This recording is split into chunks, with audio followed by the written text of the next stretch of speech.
मनीष सिसोदिया और सत्येंद्र जैन को अदालत से नोटिस इशू हुआ है और उसके बाद दिल्ली में सियासी तौर पर सरगर्मी और बढ़ गई है। आरोप प्रत्यारोप के दौर फिर से तेज होने लगे हैं।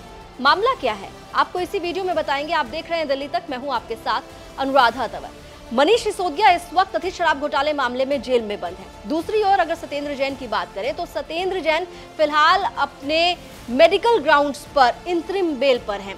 लेकिन ये कौन सा मामला है जिसमें मनीष सिसोदिया और सत्येंद्र जैन को अदालत ने नोटिस इशू किया है? तो ये मामला है दिल्ली सरकार के द्वारा जो प्रोजेक्ट 2015 में लॉन्च किया गया था, प्रायोरिटी 1 और 2, जिसमें दिल्ली सरकार के जो स्कूल्स हैं उसमें क्लासरूम्स के निर्माण का काम होना था। और ये मामला जो है पिछले काफी वक्त से चर्चा में रहा है, क्योंकि विपक्ष में बैठी भारतीय जनता पार्टी लगातार ये आरोप लगा रही है दिल्ली सरकार पर कि क्लासरूम निर्माण के कार्य में अनियमितताएं बरती गई हैं और इसमें भारी संख्या में वित्तीय गड़बड़ी हुई है, जिसका सीधा सीधा आरोप जो है वो दिल्ली सरकार पर लगाया जा रहा है, जिसमें मनीष सिसोदिया और सत्येंद्र जैन को अब लोकायुक्त अदालत से नोटिस इशू हुआ है।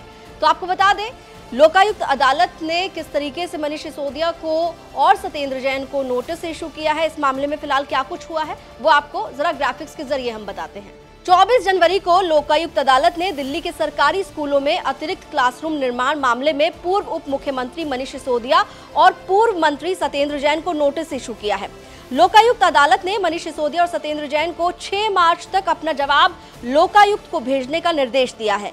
केजरीवाल सरकार में मंत्री रहे मनीष सिसोदिया और सत्येंद्र जैन पर आरोप है कि उन्होंने पद पर रहते हुए सरकारी स्कूलों में क्लासरूम निर्माण के प्रोजेक्ट प्रायोरिटी 1 के तहत 7,180 क्लासरूम बनवाने में नियमों की अनदेखी और वित्तीय गड़बड़ी की है। सतर्कता निदेशालय द्वारा इस मामले की विस्तृत जांच रिपोर्ट सौंपने के बाद लोकायुक्त ने मनीष सिसोदिया और सत्येंद्र जैन को समन इशू किया है। तो 24 जनवरी को लोकायुक्त अदालत ने मनीष सिसोदिया और सत्येंद्र जैन को समन इशू किया है। इस मामले को लगातार भारतीय जनता पार्टी के सांसद मनोज तिवारी उठाते रहे और सरकार पर भ्रष्टाचार करने का आरोप लगाते रहे।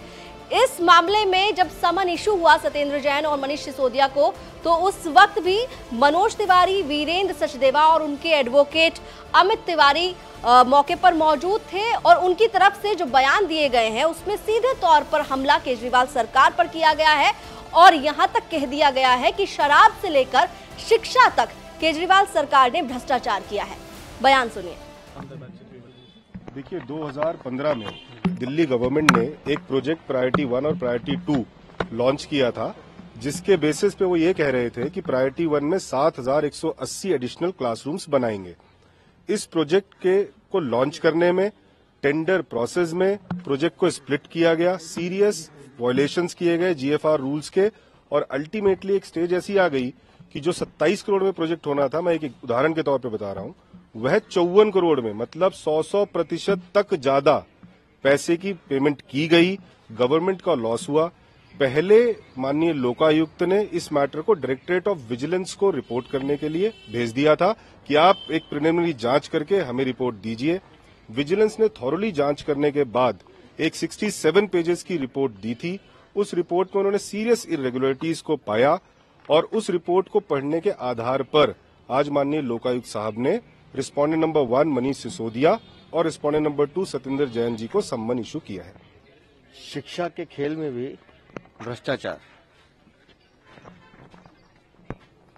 मैं आज सुबह पुराने वीडियोस देख रहा था जिसमें अरविंद केजरीवाल अपने आप को क्वालिफाई इंजीनियर और अपने आप को बहुत बड़ा शिक्षाविद या पढ़ा लिखा आदमी बताते थे, लेकिन उन्होंने अपनी पढ़ाई का उपयोग भ्रष्टाचार करने के लिए किया।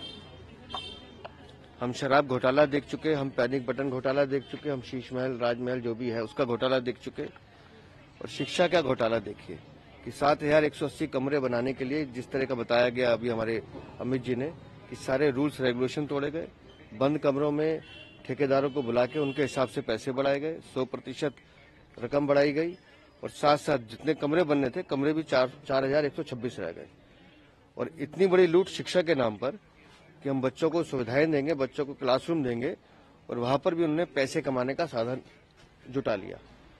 तो मैं पहले दिन से कहता आया हूं कि अरविंद केजरीवाल आम आदमी पार्टी जिनके हर काम में भ्रष्टाचार है, उन्होंने शिक्षा को भी नहीं बख्शा। और मुझे खुशी है आज कि यहाँ लोकायुक्त के यहाँ जो दो उसमें है मनीष सिसोदिया और सत्येंद्र जैन, दोनों को सम्मन दिए गए हैं और 6 मार्च शायद डेट उन्होंने दी है, तब तक उनको अपना जवाब भी देना और पेश भी होना है। बहुत ही इम्पोर्टेंट फैसला हुआ है। हमने पहले से देखा था, हम चाहते हैं कि दिल्ली में जो एक रूल्स है कि एक क्लास में 30 से ज्यादा बच्चे न हो, इसलिए क्लासरूम्स की संख्या बढ़े, लेकिन इसके नाम पर भी इन्होंने एक बड़ा घोटाला कर दिया, जिसको क्लासरूम घोटाला के रूप में अब दिल्ली में चर्चा होने लगी है। आज जिस लोकायुक्त की बार बार दुहाई देते थे अरविंद केजरीवाल आम आदमी पार्टी के लोग, उसी लोकायुक्त ने आज सम्मन जारी किया और मुझे पूरा विश्वास है कि इस बड़े घोटाले में इन लोगों को जो भी दोषी हैं उनको सजा मिलनी चाहिए। तो एक तरफ जहां बीजेपी केजरीवाल सरकार को क्लासरूम निर्माण के प्रोजेक्ट में भ्रष्टाचार करने का आरोप लगाकर घेर रही है, तो वहीं दूसरी तरफ आम आदमी पार्टी का भी इस पूरे मामले पर रिप्लाई आया है। उनकी तरफ से भी जवाब देते हुए कहा गया है कि भारतीय जनता पार्टी आम आदमी पार्टी की छवि खराब करने के लिए इस तरह से बयानबाजी कर रही है। इसके साथ ही आम आदमी पार्टी ने कहा कि दिल्ली में आम आदमी पार्टी की सरकार ने जिस तरीके से शिक्षा मॉडल बनाया है उसकी विश्व भर में चर्चा है, लेकिन ये बात बीजेपी को बर्दाश्त नहीं हो रही है। फिलहाल अब देखना होगा कि मनीष सिसोदिया और सत्येंद्र जैन की ओर से 6 मार्च को क्या रिस्पांस दिया जाता है, उनकी तरफ से क्या रिप्लाई किया जाता है। दिल्ली से जुड़ी हुई तमाम खबरों के लिए आप देखते रहिए दिल्ली तक।